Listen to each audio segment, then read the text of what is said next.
What is up, everybody? Matthew here with 5-Star Pod Splash. What the hell just happened?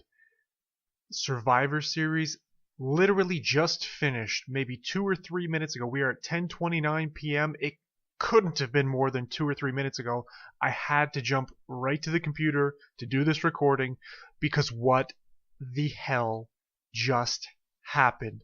That was insanity. And if you missed it, you missed everything that match should have been. And you know what match I'm talking about. I'm talking about Goldberg versus Brock Lesnar. We will get to that. I feel it's important to start with the bulk of the show first. Overall, it was a great show. Really good show. I really enjoyed it. It was supposed to be a 4-hour show. I didn't think it would be. Even around 9 p.m., I was looking at the clock and I said, well, they've got 2 matches left. How are they going to turn this into 2 hours? I didn't think it was going to happen. It didn't, but it doesn't matter because the show was great.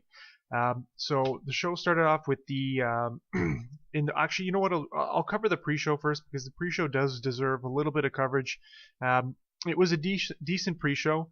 It started out with the 6-man tag match. It was Drew Gulak, Tony Nese, Daivari against Rich Swann, TJ Perkins, and Noam Dar. I believe it was Swann, Perkins, and Dar that won via pinfall.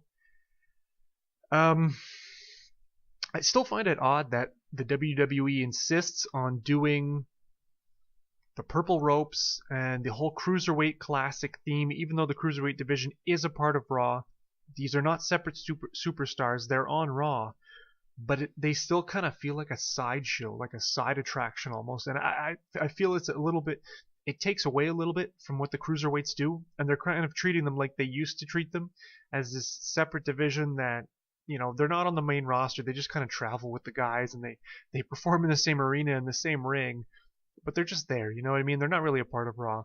I would really like to see them drop the purple rope thing, make them an integral part of Raw, especially if they're going to stay on Raw.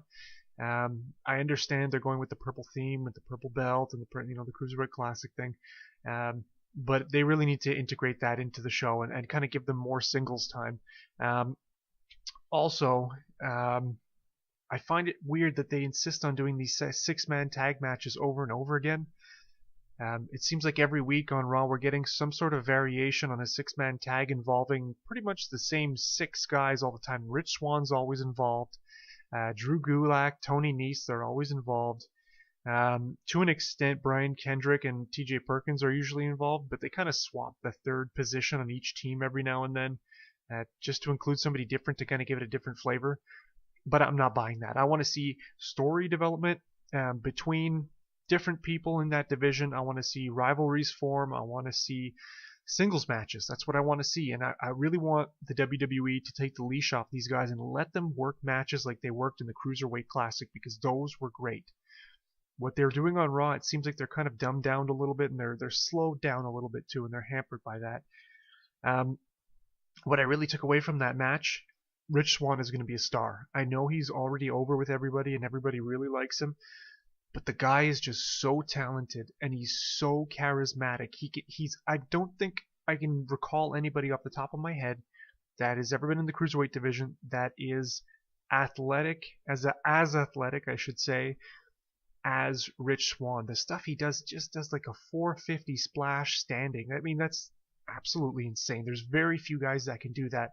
Mark my words, he's going to be the Cruiserweight champion very soon, and I wouldn't be surprised to see him be the next #1 contender versus Brian Kendrick. He has beaten him twice already, so we'll see where that goes. The next thing we saw when the pre-show was Kane versus Luke Harper. Look, I like Kane. I'm a big Kane fan. I've been watching Kane for going on 18 years now, I think. Really like the guy, but I don't see the logic in him beating Luke Harper. That's what happened. He beat Luke Harper. He pinned him after a chokeslam. It's a pre-show match. I don't see why a wrestler in his 40s can't put over a guy like Luke Harper, who's a member of the Wyatt family. They're trying to make the Wyatt family look strong. but you're making Luke Harper, I should say, look like the weak link in that family, and it doesn't benefit anybody. We know Kane's career is coming to an end. It's winding down. He's in the twilight. Luke Harper is, he's got the potential to be a mid-card guy. He was at one point, but it just seems like they're burying him to me. Even though Randy Orton is the newest member of the Wyatt family, it seems like Luke Harper is kind of the third wheel now, and Randy Orton's kind of taking his spot. There wasn't a lot to take from that match. It was slow, kind of uneventful. I don't want to go as far as saying it was boring, but I kind of just did. So yeah, it was pretty boring to watch. On the way down to the ring, I noticed, and maybe this is just me, Kane looked disinterested and bored. Just to look in his face, he didn't have that mean mug that he usually carries with him. He didn't really look too, Demon Kane-like. He just looked like, I'm here to work. I'm here to do a job. Let's get this over with. What I found weird in this match, I know it was in the pre-show, and the pre-show is free, and they're trying to advertise the network, but there was a commercial break mid-match. And they had that happen in the Cruiserweight match as well in the pre-show. I know what they're trying to do. I understand. I just find it detrimental to the product that when people are watching a pay-per-view, like myself, who pay for the network, especially one of the big 4 pay-per-views, and mid-match they go to a commercial. You've got 4 hours of content to fill. You can do that between matches. You don't need to advertise. People know the WWE Network. They know that's where you get pay-per-views. Yeah, you can probably get it on cable as well in the States. Not so much here in Canada. You need the network. But to me, I don't understand it, and I don't know why they do it. There wasn't a lot else to say about that match. It ended very quickly. It was, uninteresting. The first match of the night. That was the 5 versus 5 women's match, Raw versus SmackDown. The end result was what I expected. I expected the Raw women to go over. I expected them to beat the SmackDown women. How do you compete with Charlotte, Sasha Banks, and Bayley? I mean, you've got Becky Lynch, who, don't get me wrong, she's by far, she's my favorite woman, I should say, on the roster. But how do you compete with arguably the 3 best female wrestlers right now on that roster, on either roster? Alexa Bliss is good. She's not on that level yet. She's going to take a little bit of time to get there. The only other person close to that level I would say right now is Naomi. Again, she's not there. She's going to get there. She's not on that level yet. Nikki Bella was supposed to be a part of that team. And as Team SmackDown came down the ramp, she was supposed to be the last to come down. Her music played. Everybody's sitting around looking around saying, where's Nikki? She never comes out. So it cuts to a camera feed. They're running through the backstage area, and they find her, and she's huddled in a corner with one of the WWE doctors. She's holding her neck. She said the first thing she says is, "I didn't see who hit me. They came out of nowhere." Who's there? Natalya.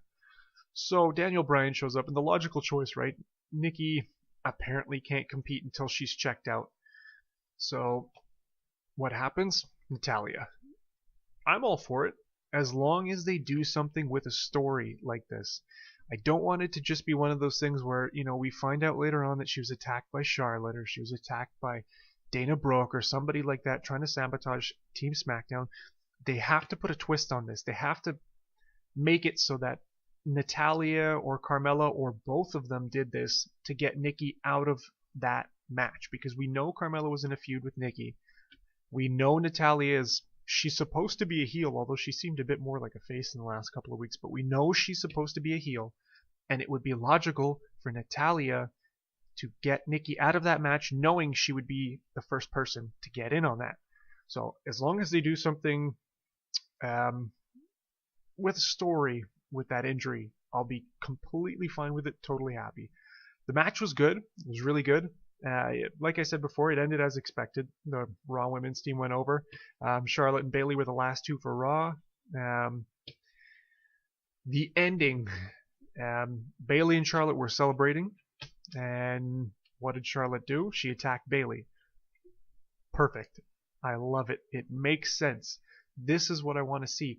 Sasha and Charlotte have been locked in a feud long enough. It's time to kind of freshen it up a little bit and maybe put something in the back of everybody's mind and make them think, hey, maybe at the Royal Rumble we'll see Bayley get a title shot. I really hope this solidifies Bayley as the next challenger for that women's title against Charlotte. I don't know if she should necessarily win it from her. I think Charlotte should hold the title for a while, maybe even till next WrestleMania. I think that would be the perfect time to put Bayley over if you're going to do it. But they're going to have to build. They're going to have to build and build. I don't know if they plan on giving it away before WrestleMania, but they should really, really, really let this story build and have it the blow-off match at WrestleMania. That would make sense, you know? I mean, they could put... It would be hard to kind of keep them separate because the women's rosters is small. There's not really anybody to put them against other than maybe you put Bayley in a feud with Nia Jax, which she's kind of already done a little bit on Raw. Dana Brooks, I don't want to see anybody in a feud with Dana Brooke right now. She's awful. It's really unfair for somebody like me who's not involved in the business. I've never wrestled a day in my life. It's unfair for me to criticize somebody who's been doing this. I don't know if she's been doing it her whole life, but doing it a hell of a lot longer than me and put in the hard work that she's done and taken the bumps and the bruises that she's taken. But she wasn't ready. I think she has the potential to be a star one day. She was just called up from NXT too quickly. And I'm not going to say she was a victim of her own success because she didn't exactly have a lot of success at the NXT level. I think she was just one of the few people they thought, hey, maybe she could work if we brought her up. I don't know. I don't know the logic behind it. I don't know why these decisions are made. But in my opinion, as a fan, as somebody who's watching, and I've watched her botch several moves, she cannot sell moves. She can't sell anything. I don't know what it is, and it's especially with those turnbuckle shots in the corner. Every time you see her against, whether it's Sasha Banks or whether it's Bayley, doesn't matter who it is, when she's taking those corner shots, her head's not even touching the turnbuckle. She's just missing over and over again. And it's hilarious because they're sitting there as a fan saying, listen, I know it's kayfabe, and I know it's not real. I know they're not taking real headshots, and I know they're not trying to hurt each other, but at least make it look real or close to real, you know? I don't want to spend too much more time on this match. It was a good match, but to me, these Survivor Series matches, there was nothing really at stake. So it wasn't really a big deal. Like the Raw women's team won. That's great. They can hold that over the SmackDown women's team head, but who cares? They're not going to wrestle each other again anytime soon, so it really didn't mean anything.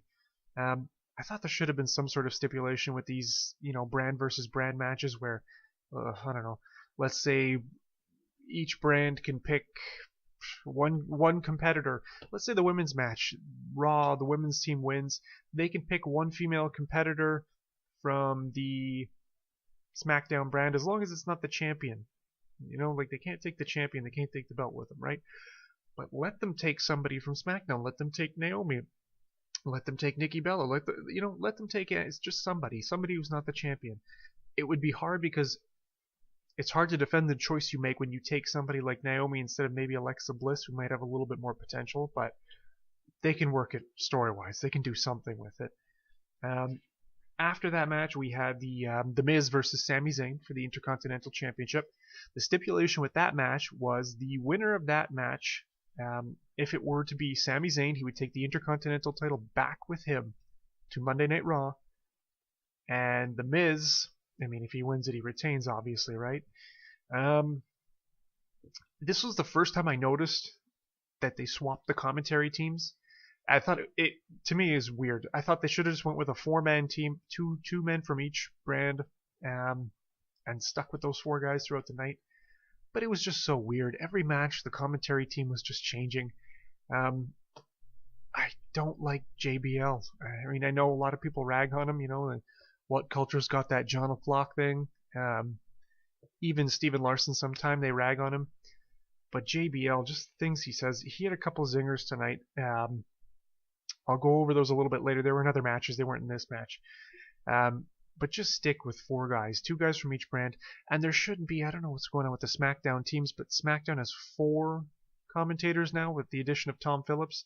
They need to get rid of David Otunga, get rid of JBL, keep it as Tom Phillips and Mauro Ranallo. Maybe keep JBL just as a heel, I don't know. But Byron Saxton and Corey Graves are doing a great job on Raw. Michael Cole is Michael Cole, Maggle. Anyways, let's get back to the match. My question after all of this, The Miz won. When is Sami Zayn going to go over? When is he going to get over? Is he ever going to get a shot? I don't understand what they're doing with him. And Raw seemed to... They took Cesaro and they took Sami Zayn, who at the time everybody assumed they were going to SmackDown because SmackDown was supposed to be the wrestling show. But that's not what happened. We all know what happened after the draft. The night of the draft when they were interviewing some of the superstars post Raw, and they interviewed Cesaro. And Cesaro was clearly upset about being drafted to Raw. You could tell he wanted to go to SmackDown. I think Sami Zayn was a little bit disappointed as well, and rightfully so, because since then both of them have been misused. Cesaro a little bit less as of late because it seems like they're going to go over and get a rematch for those tag titles, and I really think if anybody's going to dethrone the New Day, it should be them. I just don't know if it's going to happen tomorrow on Monday Night Raw. I don't think it's a realistic option because I think the New Day would miss Demolition's tag record. I don't know how many days are they at? They're close to 450 now? They're 430 something. They must be close to 450. Regardless, when is Sami going to go over? I don't understand. The ending to the match was... I understand they want to put The Miz over as a super heel, and he is already a super heel. He doesn't... Super heel, I should say. He doesn't need that. I love The Miz. He's one of my favorite heels in the company right now. But the ending was ridiculous. Not even believable, honestly. Sami Zayn had... I'm probably not remembering this correctly because I haven't even gone back and watched it. I'm just... Honestly, the show ended 15 minutes ago, so... I think it was... He reversed The Miz's figure 4 leg lock. He had The Miz in a submission hold. Maurice went over to the bell, and the ref had his back turned. She rang the bell. I don't understand the logic behind this. The ref turned and looked at her, and she looked at him and tried to pretend like she didn't do anything. The ref caught her with the hammer where the bell was standing there in her hand. How is that not grounds for disqualification? That had a direct effect on the match. It wasn't just a distraction like, oh, hey, ref, look at me. She directly interfered with the match. It cost Sami Zayn the match. The Miz won, and he walks out with his Intercontinental title. They could have spun it so that the Miz gets disqualified, so he keeps the title, but Sami at least picks up the win. Because not only did Sami lose, he looked weak.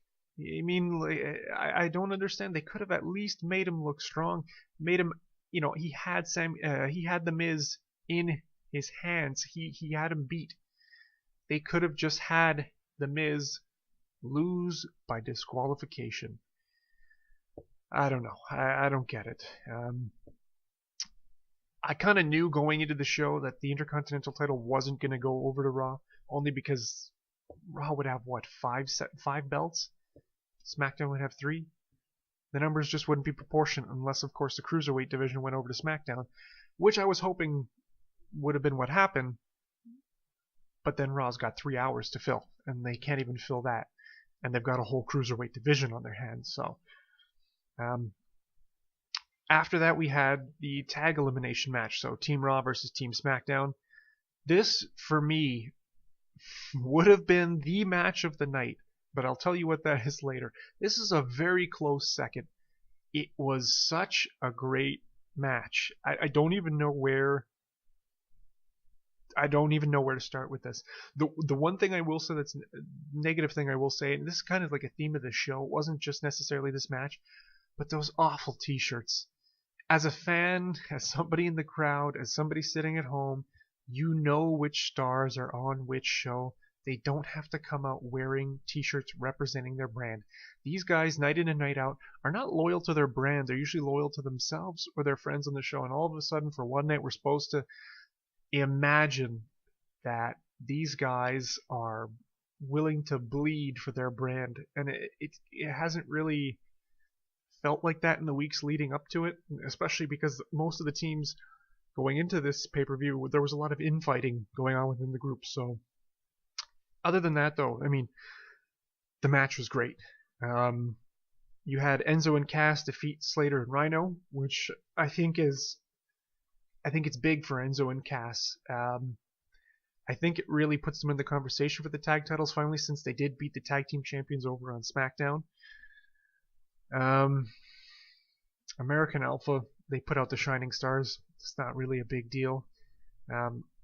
They didn't really book American Alpha to look too strong, which I'm kind of disappointed. It seems almost as if it were a mistake to bring them up at this point. Maybe they should have brought up the Revival instead. They could have been a monster heel team on SmackDown. They could have challenged Slater and Rhino, but what do I know? Cesaro and Sheamus looked really strong. And that's what I was mentioning earlier when I think that they're going to get a title shot again. And sure enough, after this match, there was a vignette with Mick Foley and Stephanie McMahon. It was really cheesy, but Mick did say that Sheamus and Cesaro are getting a title shot tomorrow night on Raw. It's not confirmed yet. Don't know if it's really going to happen. He did say it. Stephanie didn't say no. She said, let's just focus on tonight instead. I really think that's the best team out there to beat the New Day because it's so believable. You've got Cesaro, who's just one of the best wrestlers in the business right now. He's won the U.S. Championship, I believe. You've got Sheamus, a former World Heavyweight Champion. If anybody's going to beat these guys, it's got to be them. Maybe Gallows and Anderson, but it's got to be Cesaro and Sheamus. They work so well together as a team. I never would have thought in a million years that these guys would have worked well together, but it's just worked so damn well, and I really want to see them win. They're very charismatic. They work really well together, and I think they could be good tag team champions, and I think they could hold those belts for a really, really long time.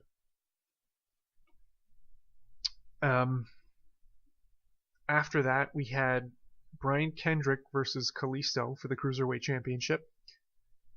The match was okay. I really liked Brian Kendrick. I was really hoping... See, I was kind of torn here because I didn't want Brian Kendrick to drop the belt. I didn't want Kalisto to win the belt, but I did want the Cruiserweight division to go to SmackDown. I thought it would have been the perfect platform for them to actually get over and get some serious time. Didn't happen that way. This match was okay until the ending. We'll work our way there. I just don't understand why. The WWE is really pushing these brand versus brand matches. So the men's singles, the tag team elimination match, and the women's singles match.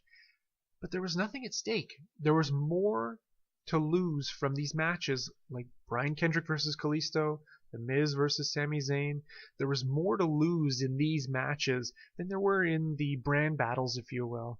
And I just don't understand why they couldn't have come up with some sort of gimmick to move some bodies. Like the big four pay-per-views should be the only pay-per-views where somebody can go from the Raw roster to the SmackDown roster and vice versa. That should be the only time, and I really thought they missed an opportunity tonight to do that. Unless they've got plans for Raw or SmackDown with maybe debuting stars. I don't know, maybe Shinsuke Nakamura. Who knows? The Revival. Who knows? We'll see. We'll see. I don't know why Kalisto is on the SmackDown roster. It's really weird. Especially because they knew before the draft. I believe it was before the draft. I'm pretty sure it was before the draft. But anyways, they knew that the Cruiserweights were going to be on Raw. So why would they put Kalisto, literally the definition of a cruiserweight, the smallest guy on the roster? He's probably smaller than James Ellsworth. Why would they put him on SmackDown where he's got to wrestle heavyweights every night? And to add to that, this, I don't want to say the F word, but this flippin' ending was absolutely terrible. Now, Brian Kendrick won by disqualification. Why? Because Baron Corbin interfered in this match. He took a shot at Brian Kendrick, and then he gave the end of days to Kalisto. I don't understand this. These guys were in a feud months ago, and I don't understand that feud either. Was it supposed to be David versus Goliath? I don't know. Neither of these guys were good at cutting promos. Their feud was boring. People were booing them. I remember the pre-show. I can't remember which pay-per-view it was, but I think they wrestled in the pre-show. Or maybe it was when he was wrestling Dolph Ziggler. But regardless, this feud was bizarre. And the last time we saw these two guys together was when Baron Corbin injured himself. Injured. I'm using air quotes again. You can't see it. He was too injured. This is what doesn't make sense to me. Baron Corbin, his whole persona, his whole gimmick is, I'm a lone wolf, I'm only in this for me, I'm just in this to make money, blah blah blah. So he fakes an injury to get out of the main event of Survivor Series so he can interfere with another match on the card and get into a feud with Kalisto again? Why? Why would you take yourself out of that match if the injury wasn't real? Or is it just, I hurt myself really badly and I was fine, I was in pain for a week, but now I'm okay? It wasn't even a week. Honestly, if the injury was that serious, he wouldn't have been able to go in the ring. He wouldn't have been able to interfere with the match. It just doesn't make sense. And why would you want to put yourself in a feud with Kalisto again? The end game is pointless. There's nothing to gain for Baron Corbin. It's not going to put him in the main event. It's not going to put him at the top of the card. It actually took him away from the top of the card. So I don't know what they're trying to do. I don't know if they're trying to bury him. I don't know if maybe they thought he was ready and he isn't, because he's not. He's boring. He generates no reaction, not even a negative reaction. He generates no reaction. His promos are boring, and they're almost as bad as Kalisto's, to be honest. I mean, Kalisto botched his promo again tonight. So yeah, that match for me was just kind of like almost a waste, and I feel bad because Brian Kendrick had to be involved in that, and Brian Kendrick definitely deserves more than that. The next match we had was the in my mind, I know they were billing this to be Brock versus Goldberg. That was the whole marketing plan around Survivor Series. That was how they sold it. I still think this should have been the match because the entire theme for the night was brand versus brand. It should have been the Raw singles competitors, the men, versus the SmackDown singles competitors. This match was amazing. Although there was a very scary part in this match, and I'll get to the end. And I don't know, as I'm sitting here doing this podcast, I'm kind of scrolling through my phone, checking Facebook to make sure I'm up to date with what's going on. Braun Strowman was dominant. They made him look so good. I said going into this event, I think the WWE really, really, really has big plans for Braun Strowman. I think maybe even a Strowman versus Goldberg match at WrestleMania, dare I say. Or maybe even Braun Strowman versus Kevin Owens? Maybe at the Royal Rumble? Who knows? But he looked really good. He can sell. I don't know where this guy came from because I don't think he came from a pro wrestling background. I know he was a professional weightlifter. He's a strongman. This guy has learned a lot in a very short period of time, and I don't know who's working with him, but whoever is doing a great job, and he is going to be a star. He's going to be a really, really big piece of this company.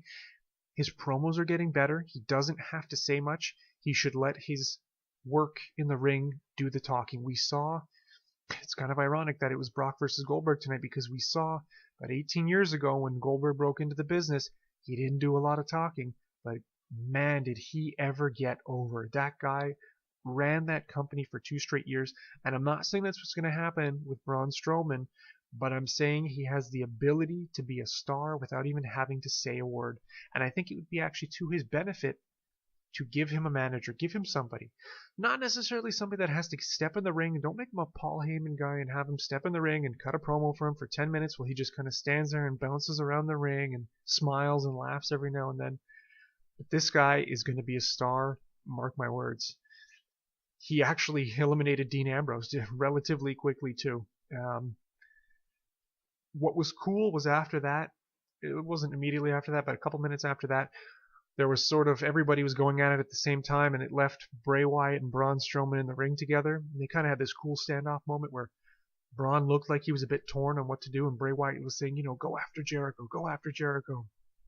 He looked at Bray, he turned to Chris Jericho, he grabbed him by the neck. Everybody said, oh God, no, he's still under control of the Wyatt family.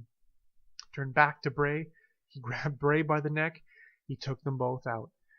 It was really cool because he stuck to what he said going into that match. He said Braun Strowman is on Team Braun, and that's what he was. But he was a one-man wrecking crew. There was a really cool... It's kind of funny, I'm going back to Braun again, because there was this revolving theme of Braun Strowman throughout the night. He was part of some of the biggest spots of the night. At one point, they were battling on the outside. Randy Orton hit Braun, with an RKO out of nowhere, right onto the announce table. He was out. He's lying there on the table. And what does Shane McMahon do? He does what he does every time he gets involved in a match. He goes to the top rope and he leaps at least 20 feet across, gives a flying elbow drop through the table. What a spot. Shane does not ever disappoint. He brings it every single time. What happened after this, though, was kind of, in between that, Kevin Owens got disqualified. I don't remember who he hit, but he hit somebody with the list of Jericho. And I think that's going to break up the friendship between Jericho, and we're headed towards sort of an Owens and Jericho feud. And they're going to use the list as that kindling to light the fire between the two of them, because Kevin Owens got disqualified for using the list as a weapon, and then Randy Orton hit Chris Jericho with an RKO out of nowhere again right after. Eliminating Jericho, both were gone. Next, things kind of got a little bit disturbing, and I'm still a little bit shaken. I don't know if he's okay, but Shane went for his patented drop kick from one turnbuckle to the other across the ring on Roman Reigns. He went for the jump.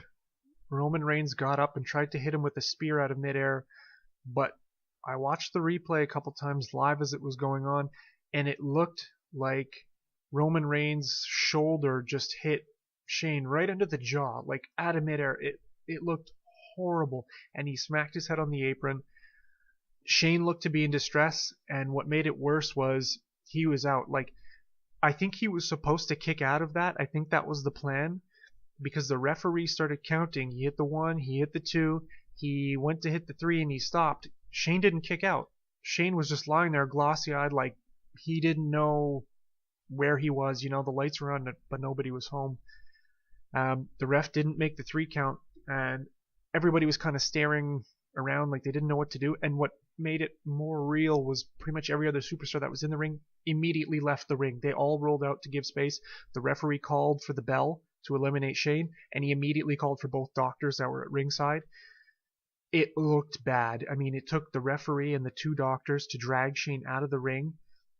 And even when they got him up, he was kind of on his feet stumbling around, but you could look in his eyes. He was not there. There was nobody there. So I'm really hoping it's not a severe concussion.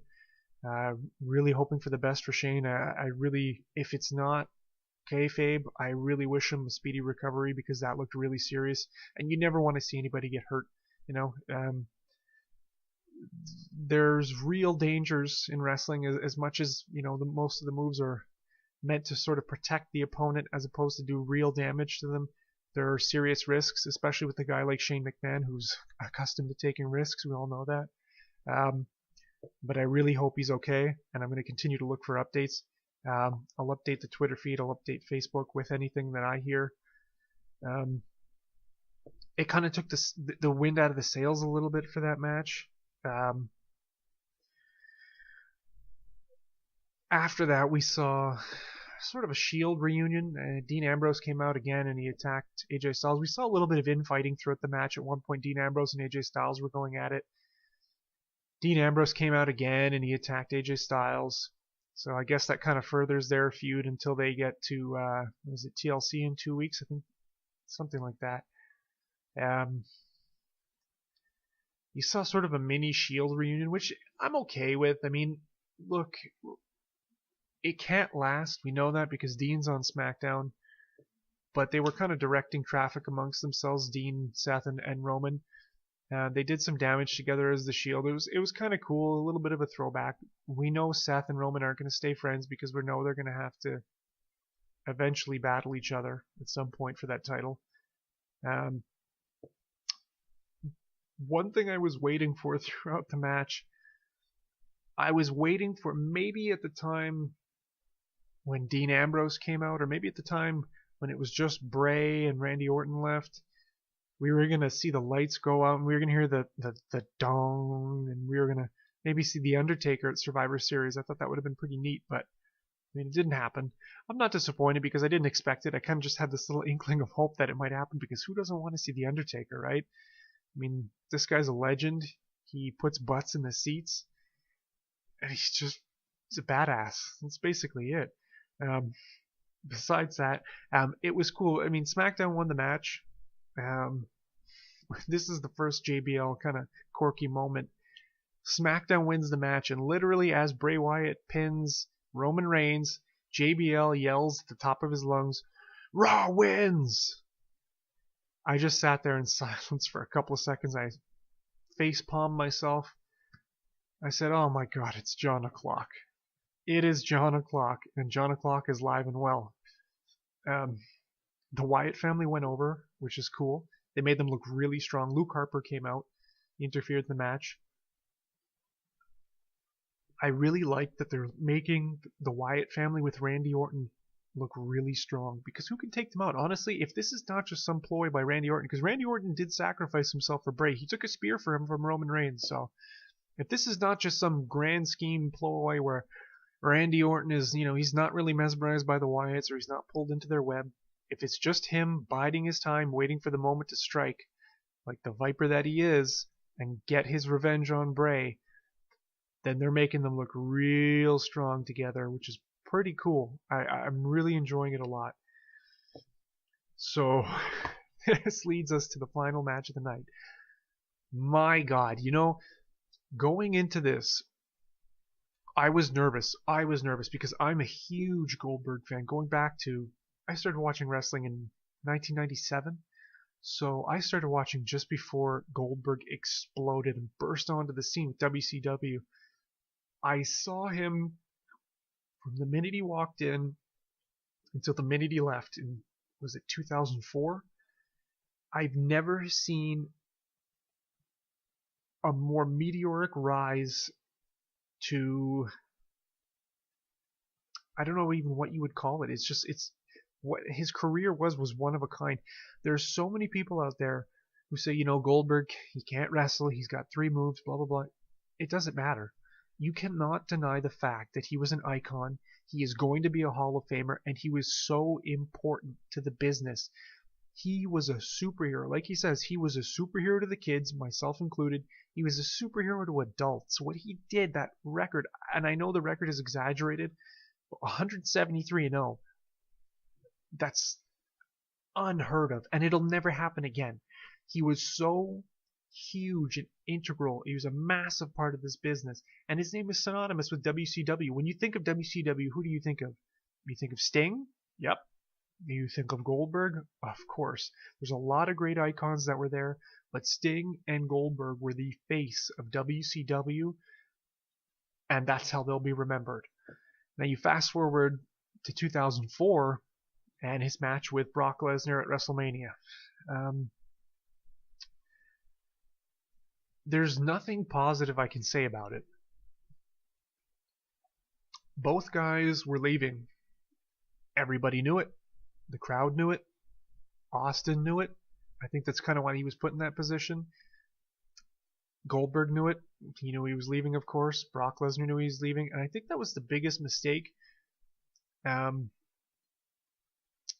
I know information gets out regardless of how much you try to hide it, but Goldberg and Brock Lesnar should not have let it be known that they were leaving the company because the crowd wouldn't have turned on them. Even if they had a bad match, both guys were still respected at that point in their careers, but they should have never let on that they were leaving because things would not have gone as far south as they did that night. The match was horrible. It was stiff. Didn't look like they knew what they were doing. It was just, it was one of the worst things I've ever seen. And I try to kind of erase it out of my memory because I don't want that to be the last memory I have of Goldberg. And for the last 12 years, that's what I had as a memory. I really had wished that it ended on a better note, but it didn't. So when they announced, maybe 6 to 8 months ago? I can't remember when they announced the actual game, but when they announced WWE 2K17, they announced that Goldberg was going to be the pre-order bonus and not the face of the game because that was sort of Brock Lesnar, but he was on the back of the case, it's sort of like the second face of the game.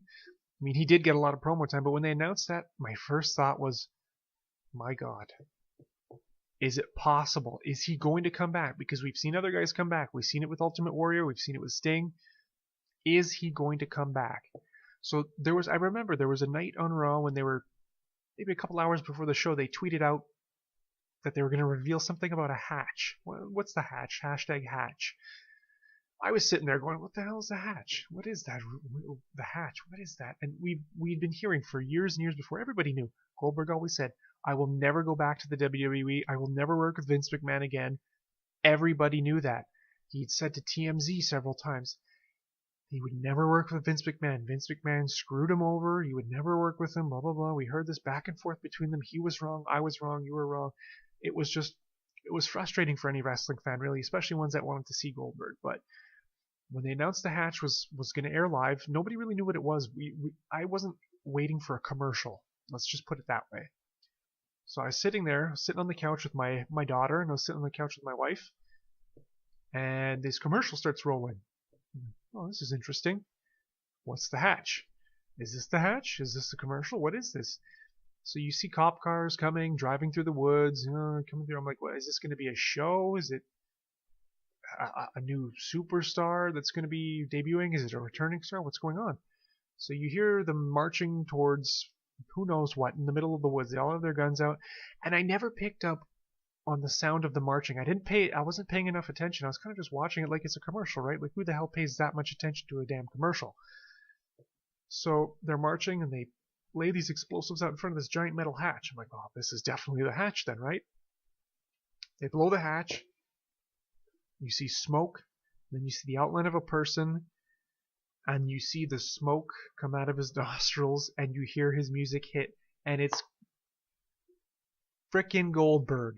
I lost my mind. I'm getting chills just talking about it now because I don't think I've ever been that excited about a return in my life before. And I knew at that moment he was coming back to the WWE and he was going to wrestle again. I knew he was 49 years old. It didn't matter to me. I didn't care. I didn't care that he'd been out for 12 years. And I didn't care that if he did have a match, it probably would have sucked. So I said from that moment on, I'm like, he's going to have a match. He's going to have a match. And I knew it. And I didn't pick up, what I didn't pick up in the commercial as well was when he was sitting in the backseat of that cop car, a sign, a road sign, kind of, you saw the reflection of it on the outside of the window of the police car, and he was looking at it. It said Suplex City. So a couple days later, a couple days go by, I see it on the internet. I'm watching YouTube, and I see that. And I think to myself, they're just promoting the game, right? Brock Lesnar's on the cover. Goldberg's the pre-order. It's just, they're just promoting it. He can't wrestle Brock Lesnar. Brock Lesnar will kill him. Brock Lesnar's still sort of in his prime. Goldberg's 49 years old. So, fast forward a couple months. Interviews are going by about the game. 2K17 is having their sort of reveal or launch party. I think it's in New York. I think it was when TakeOver Brooklyn was happening. I think it was SummerSlam weekend, I believe. And Goldberg's there. He's promoting the game. He's on ESPN. He's like, if I were to come back, I'd wrestle Brock Lesnar, blah, blah, blah. But I don't know. I haven't talked to these guys. I haven't spoken to anybody. I haven't spoken to Vince in 12 years, blah, blah, blah. He played everybody like a fiddle. I knew at that point, I said, he is coming back. I just don't know when. Maybe it'll be WrestleMania. Maybe they're going to do a slow build till WrestleMania. They're going to have a blow-off match there. And then all of a sudden, one night on Raw, Paul Heyman comes out. And I said, oh my God, is this actually happening? Is this really going to happen? He cuts a promo. He says, on my behalf, on the behalf of my client, Brock Lesnar, or how Paul Heyman says it, he says, Brock Lesnar. It's a horrible impression, but you know what I'm getting at. Um, he challenges Goldberg. You know, he says Goldberg is the one guy that got away from Brock Lesnar, the one guy I could never beat. When he made that challenge, I knew in that moment, and tonight proved me right, that Goldberg was going to come back and he was going to win. There is no way, and if you know Goldberg, there is no way that he was going to spend months training. He was going to involve his wife and his son and talk about how he wants to be a superhero for his wife and his son who have never seen him wrestle. There's no way he was coming back to lose. There's no way. And there's no way, with all the money that they were going to pay him, that he was going to take a paycheck, even if he didn't need the money. He didn't need the money. Is he going to take it? Yeah. But he didn't need it. Even with all that money, he wasn't going to take that money and lose. So I knew, coming back, that Goldberg was going to win. That being said, I was still worried about the quality of the match. And I said all along, I said, you know, if they're smart, they're going to turn this into a street fight. It's going to be a short match, and they're going to beat the hell out of each other, but it's not going to be a technical showcase. It can't. Goldberg, he's been out of the ring too long. He can't go that long. He can have a great match if it's very short, but he can't go for more than 5 minutes. That's kind of been his modus operandi his entire career, and that was sort of the knock on him. But with his gimmick, honestly, he's just explosive power. Would you want to see that guy wrestle for 30 minutes? How many times do you want to see him hit a jackhammer or a spear? I had no issue ever with a 6-minute match because he destroyed people, and that was his part of his gimmick. Just like Braun Strowman's not going to have a 30-minute Iron Man match, he's going to destroy you in a short order. So I think what they did with that was okay, but tonight, I had nerves going into this match, especially because Goldberg cut that promo. He said, Brock, you're next, but you're also last. I'm hoping he wasn't serious about that part because I do want to see him wrestle again, and tonight he proved he can. But if it is his last match and he wanted to come back for one match and one match only before he gets inducted into the Hall of Fame, what a way to go out. That was the perfect exclamation point on his career. The match lasted maybe 30 seconds. And then to most people, you're saying, well, that's ridiculous. You didn't get what you paid for. You got everything you paid for. The match started. Brock picked up Goldberg, slammed him into the turnbuckle. Goldberg shoved him. Brock flew back. He couldn't believe it. He got up. He got speared. Hit him with a badass spear. Sent him flying. And I didn't think he'd have the impact that he did. But Goldberg really sent Brock flying. He let him get up. He hit him with the spear again. Lifted him up. Hit him with the jackhammer. 1, 2, 3. He destroyed Brock Lesnar. The first thing I said to myself was, what the hell just happened? I stood out of my seat. I couldn't believe it. I almost wanted to just, I didn't even know what word to use, but I wanted to scream destruction. That was the only thing I could think of. He was completely decimated. Brock Lesnar didn't even look weak to me. He just looked like he wasn't prepared for Goldberg, and he didn't think that Goldberg was going to be that powerful. The next thought I had in my head was, knowing who Brock Lesnar is, how did they get him to agree to do this? He only really comes back for pay-per-views.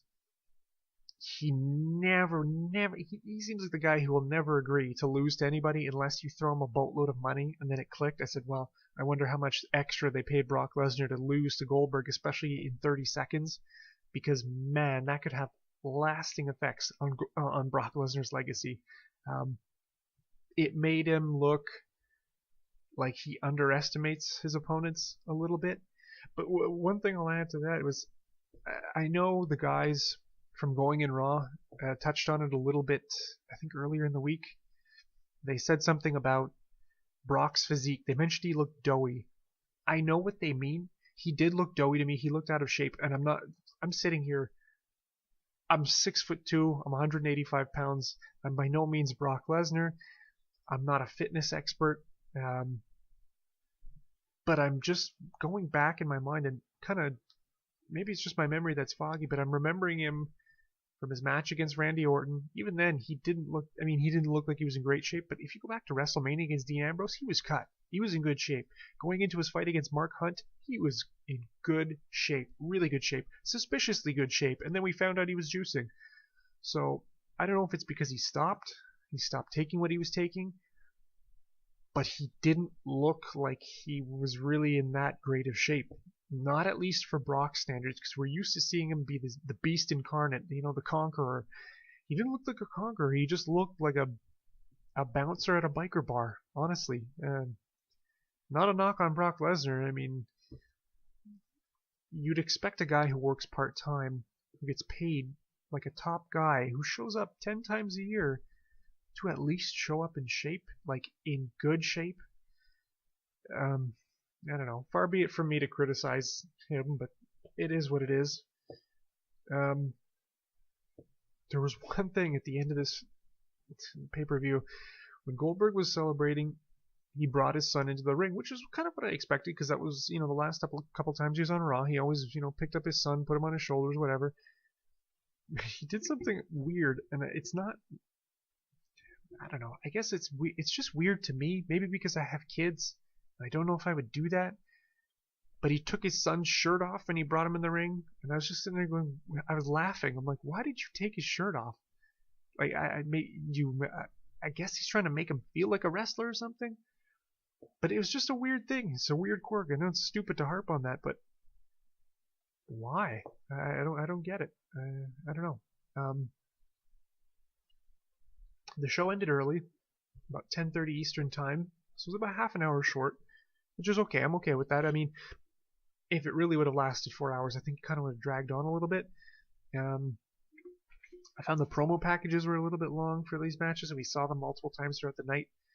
Really seems like they should have just kind of gone with a 3-hour show, tried to condense it a little bit more and run a little bit longer if they had to, so people kind of feel like they're getting a little bit more, as opposed to doing a 4-hour show. And I think people kind of feel a little bit cheated. I don't feel cheated, because I got what I came to see, and I got to see Goldberg absolutely destroy Brock Lesnar. I've been waiting for somebody to do that, because Brock Lesnar has run roughshod through the entire roster and will not lose to anybody. So it makes him look at least human. So the next time we see Brock, whether it's at the Royal Rumble, whether it's at WrestleMania, whether it's at SummerSlam, I don't know, next year, he looks beatable now.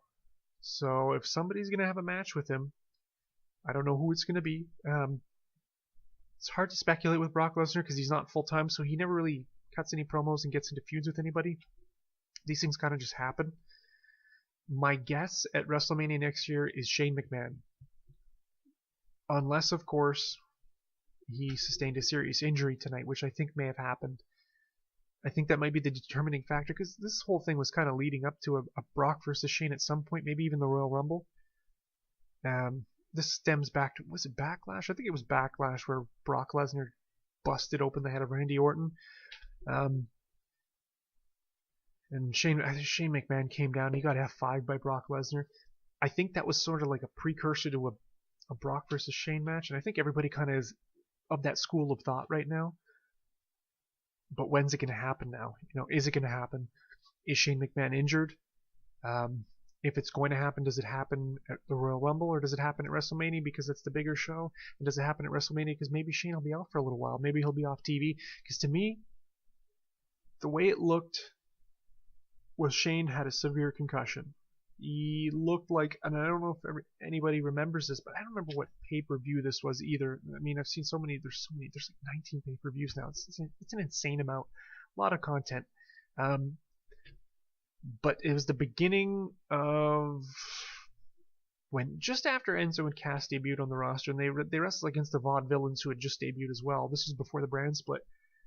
They wrestled the Vaudevillains at a pay-per-view as one of the opening matches. I think it was a pre-show match even, and Enzo bumped his head on the apron and then just smacked it on the way down, and he was out. He was out. I remember watching it live on TV, and it was scary. I had to replay it several times. I had to show my wife just because I couldn't believe it.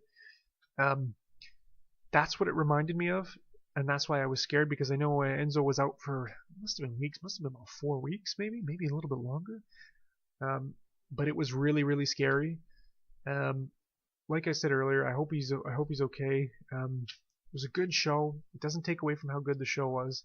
I enjoyed Survivor Series. A few moments that kind of stunk, but the pros far outweighed the cons.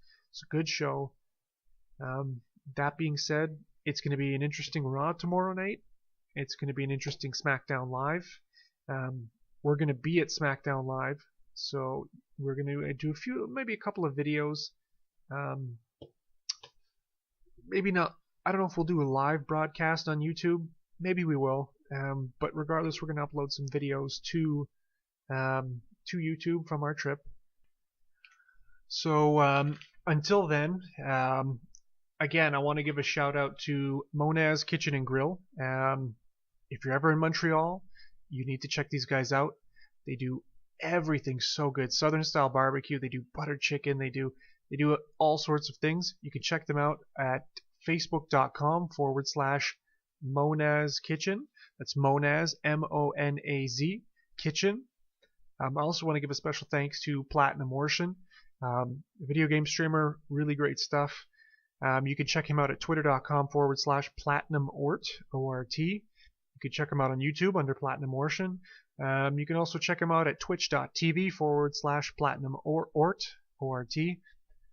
Also check us out on Twitter at 5-Star Pod. So that's FIVESTARPOD. You can check us out on Facebook at facebook.com/5-Star Podsplash, but that's 5 with the number. You can also check us out under the same moniker on YouTube at 5-Star Podsplash. That's 5 the number -star and then Podsplash. I have been your host for the evening for these amazing events at Survivor Series. My co-host will be with me at some time this week. His name is Chris. He's great. You're going to love him. Everybody loves him.